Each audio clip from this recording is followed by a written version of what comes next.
ते आता पैसा मस्ती जे आहे, घरात एवढा पैसा झाला का रस्त्यावर मस्ती येणारच आहे.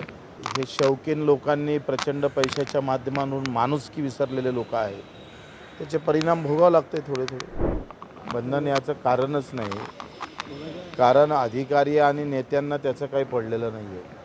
त्यांनी असा आरोप केला आहे की अमरावतीमध्ये नवनीत राणांचा पराभव हा निश्चित आहे. नवनीत राणाकडून फक्त 5 वर्ष नौटंकी झाली, त्यामुळे त्या जिंकणार नाही. त्यात काही नवल नाही आहे. हा गेल्या 5-6 महिन्यातले हे आरोप आहे आणि ते आता निकाल लागायच्या अगोदर बोलले. मला वाटते त्यांचं म्हणणं खरं ठरव, दुसरं काय. भाऊ, परळीमध्ये बूथ कॅप्चरिंग केल्याच्या आरोपाचा व्हिडिओ आयोगाकडे सादर करण्यात आला. शरद पवार गटाकडून बूथ कॅप्चरिंगचा व्हिडिओ सादर करण्यात आलेला. काय वाटते या सगळ्या याच्यामध्ये, आणि मागणी होत आहे की आता याची चौकशी झाली पाहिजे? लोकशाहीमध्ये खरं तर लोकांचा विश्वास सरकारप्रती, देशाप्रती कायम राहण्यासाठी ही निवडणूक असते.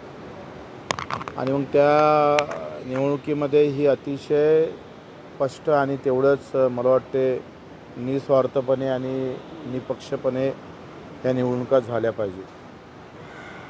त्या होताना दिसत नाही तेव्हा लोक हातात घेतात बरेचदा. ते होऊ नये. कुठलाही सत्ताधारी असू दे, भाजपवाले असू दे का काँग्रेसवाले असू दे, सत्ता आहे म्हणून तुम्ही निवडणूक आयोगाचा वापर करून घेण्याचा जर काही प्रयत्न होत असेल तर तो चुकीचाच आहे. तुम्ही या निवडणुकीत पाहिलं असेल, धर्म, जात आणि पैसा या 3 गोष्टी अतिशय ताकदीनं वापर झाला. मला वाटत नाही पहिल्यांदा लोकसभेच्या निवडणुकीमध्ये एखाद्या ग्रामपंचायतच्या निवडणुकीसारखे किंवा नगरपालिकेसारखे खालच्या स्तरापर्यंत पैसे वाटप करून मतदान घेण्याचा पण प्रयत्न झालेला आहे. हा निश्चितच लोकशाहीसाठी येत्या काळामध्ये तो घातक ठरणार आहे. लोकसभा निवडणुकीमध्ये 29 मंत्र्याच्या मतदारसंघापैकी जवळपास 10 मंत्र्याच्या मतदारसंघामध्ये मतदान जे आहे घेतले, त्यामध्ये मुख्यमंत्री देवेंद्र फडणवीस आणि अजित पवार यांचे मतदारसंघ काय करतात? आता लोकांच्या याच्याबद्दलची निराशाच असू शकते. आखरी मला असं वाटते का मतदान घटण्याचे वेगवेगळे कारणं असू शकते. त्यातलं एक कारण निराशाचं असू शकतं.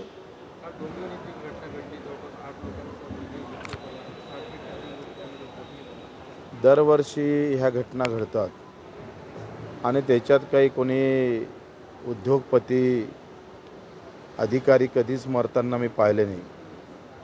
जे काही ते मरूही नाही कोणी, पण जे काही आतापर्यंतच्या 50 वर्षाच्या 50-60 वर्षाचा जर हिशोब घेतला तर याच्यात लहान मजूर मरतंय, कामगार मरतंय आणि म्हणून ते दखलपात्र नसतं. वारंवार ह्या घटना या काळामध्ये घडत असेल. आपण आधुनिक काळ म्हणतोय, डिजिटल काळ म्हणतोय. त्या फॅक्टरीला लागून वस्ती बसली कशी? वस्ती असेल तर मग परवानगी दिली कशी? तुम्ही जर इथून उत्तम कालव्याचं जर उदाहरण पाहिलं वर्धेचं, तर दर 2 वर्षानंतर 4-5 लोक मरतात तिथे कामगार. आणि नागपूर आणि इथं मंत्रिमंडळाचा वर्चस्व असताना सुद्धा उत्तम कालव्यावर त्याचा प्रभाव नाही आहे. तर असंच आहे. करप्शन एवढं वाढलं का मरण्याची भय किंवा त्याची भीती काही कोणाला राहिली नाही. मरणारा गरीब आहे, कामगार आहे, आणि म्हणून त्याच्याकडे पाहण्याचा दृष्टिकोन सरकारचा, अधिकाऱ्याचा आणि नेत्यांचा बदललेला आहे.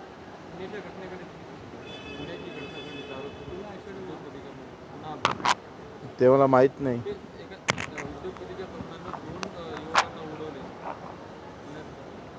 ते आता पैसा मस्ती जे आहे, घरात एवढा पैसा झाला का रस्त्यावर मस्ती येणारच आहे. आणि अशा अपघातामध्ये मला असं वाटतं का अपघातामध्ये काही बदल होणं, अशा पद्धतीनं अंधाधुंद आपण जर पाहिलं का तुम्ही जे वाईट होताना जर दिसत असेल, मग तुम्ही काही डान्स बारसारखे असेल, तुमच्या इकडे फॉर्म वगैरे काय असतात सगळं, या सगळ्या याच्यात तुम्ही जर आज जाणारा वर्ग जर पाहिला तर प्रचंड पैसा असणारा वर्ग आहे. आणि हे शौकीन लोकांनी प्रचंड पैशाच्या माध्यमातून माणुसकी विसरलेले लोक आहेत, त्याचे परिणाम भोगावं लागते थोडे थोडे. याच्यावर कुठेतरी बंधन यायला पाहिजे असं वाटतं. कसं बंधन येणार आहे? बंधन याचं कारणच नाही, कारण अधिकारी आणि नेत्यांना त्याचं काही पडलेलं नाही आहे. धर्म आणि जाती आणि पैशाच्या ताकदीवर जर लोकशाही नमवल्या जात असेल, मतं खेचून घेतल्या जाण्याचा प्रयत्न होत असेल, तर सामान्य माणसाच्या जीवनाला, त्याच्या मरणाला काही अर्थ नाही आहे. आता तुम्हीच कॅमेरामॅनवाल्याला भेटणारा पगार आणि तुमच्याच न्यूज चॅनलमध्ये AC मध्ये बसणाऱ्या लोकांना पगार किती आहे, साधी तफावत आहे. आणि मग हे असंच आहे या देशामध्ये, ज्याचे श्रम कमी त्याला पगार जास्त, ज्याचे श्रम कमी त्याला पगार जास्त आहे, आणि श्रम जास्त ज्याले आहे त्याला पगार कमी आहे. हे तुमच्यापासूनच सुरुवात करा ना. तुम्ही आता ताडकळत इथं बसले असणार, म्हणजे खरी पेरणी तुमची आहे, पण कंस कापणारे जे काही अंदर बसलेले आहेत तिकडे तुमच्या चॅनलमध्ये, त्यांना पगार जास्त आहे, त्यांना सुविधा जास्त आहे. असंच आहे, स्किल तो ह्या भी है वहाँ भी है, पण पगार सारखा काऊन नाही? माजी मंत्री सुभाष सावजी यांनी निवडणूक आयोगाला एक पत्र लिहिले. त्यांनी पत्रामध्ये ते धमकी दिली आहे की ईव्हीएममध्ये जर काही घोळ जर असेल तर निवडणूक आयुक्त तुम्ही मर्डर करा. माजी मंत्री सुभाष सावजी. संताप आहे, वाजवी पण आहे, असं होऊ नये, पण अशी येण्याची वेळ कोणी आणू पण नाही. कारण कोणाला आखरी आम्ही ज्या दिवशी आमचं मैदान नाकारलं तेव्हा आमच्या डोक्यात त्या कल्पना येतच होत्या का पोलिसच जर पार्टीसारखा वागायला लागतं तर मग आखरी हताश होऊन हे शब्द येतात. त्यांच्या डोक्यात हे कल्पना का आली, का शब्द आले, याचंही खरं तर तपासणी व्हायला पाहिजे. का अशी निराशा येते? विश्वास नाही, न्यायालयावर विश्वास